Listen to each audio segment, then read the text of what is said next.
Good morning. I have been up since 3:30, actually 2:30. I thought I was gonna go back to sleep. Nope. Me and the Lord been kikiing.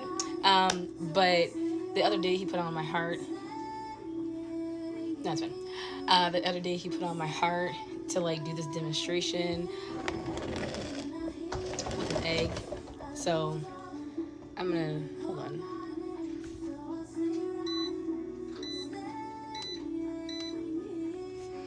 Let me boil the egg and then we'll be right back. I'm all hyped up on Mountain Dew chip.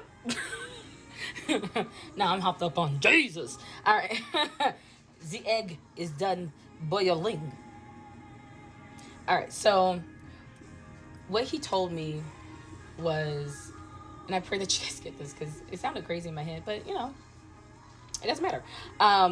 What he told me was that our hearts before meeting Jesus is like this hard boiled egg.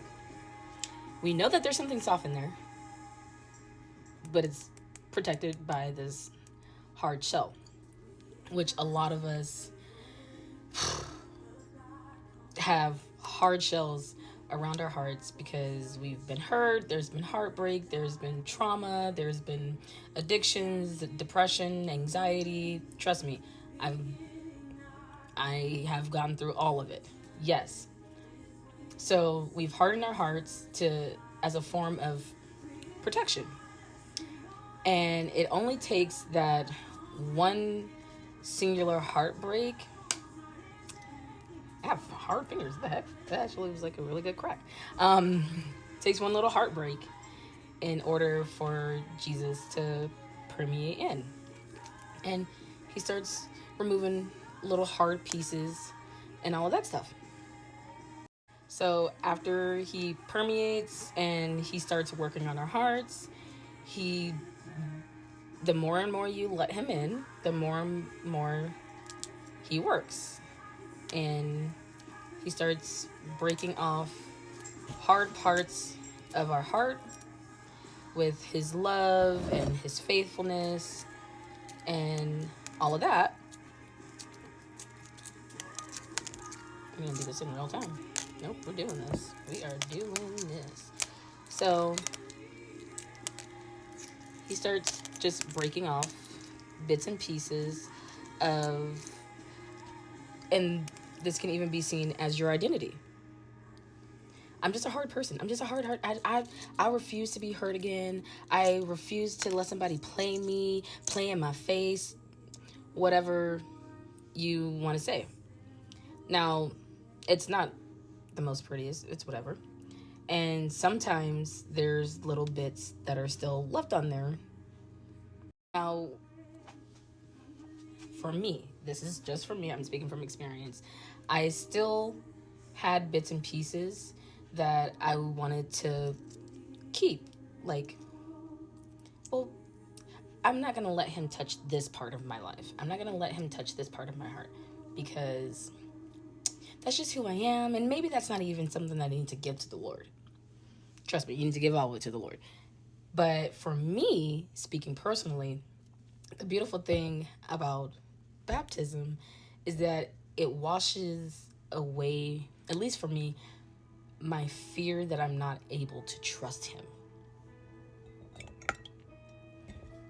Let me dump this out. Hold on. So, at least for me, speaking just for myself, my baptism for me was a way to wash away any residual fear in my heart that I wasn't able to trust the Lord with any or everything in my life. That little piece in there. So he washed away all of my fear, all of my anxiety that I'm not able to trust him, and gave me this heart of flesh. The soft stuff, the good stuff. And then on the inside, there's still the yolk, and that's my spirit that's still being revealed to me every single day. But this is my being, essentially, and my heart. And now that I know that I am able to trust him, I'm willing to allow him to dig deeper and break into my heart, to work on my spirit, and renew my soul and renew my mind and all of those things.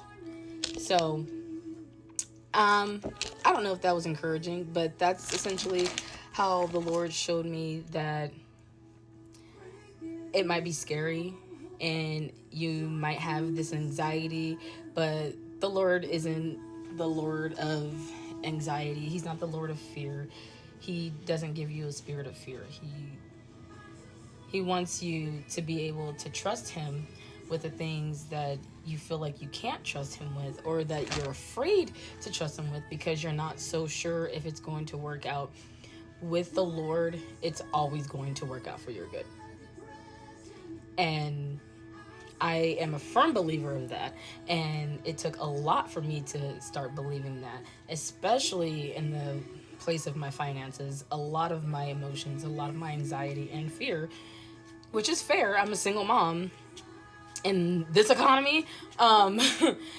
But a lot of my fear was tied to my finances. And the more and more I started trusting the Lord, the more and more but yeah, so he's been working on me with my finances and everything, and I've started to see that it's not necessarily how much money I have in the bank or anything like that. It's practicing more wisdom with how I spend, what I spend it on, and all of that stuff. And if I'm actually willing to just continuously trust him with that. So that's my demonstration with an egg. Yeah. I just fell on my shirt.